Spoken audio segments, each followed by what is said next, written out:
ধান দিবা না আমারে? ধান দিয়ে দিলা? কি করো ভাইয়া? এই যে কি করো? তোর নাম কি? হ্যাঁ, আসিয়া। ধান করাইতেছ? দেখি কতগুলা পাইছো, আমার কাছে দাও তো। ধান এগুলা পাইছো, এগুলা দিয়ে কি করবা যেগুলা পাইছো?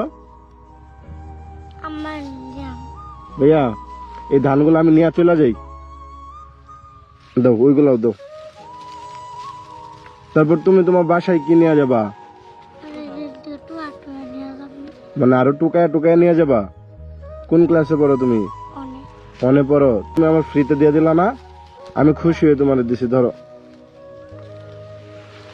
ধান দিবা না আমারে? ধান দিয়ে দিলা? ধান তাহলে কি বিক্রি করে ফেলাইছো, তাই তো? খুশি আছো?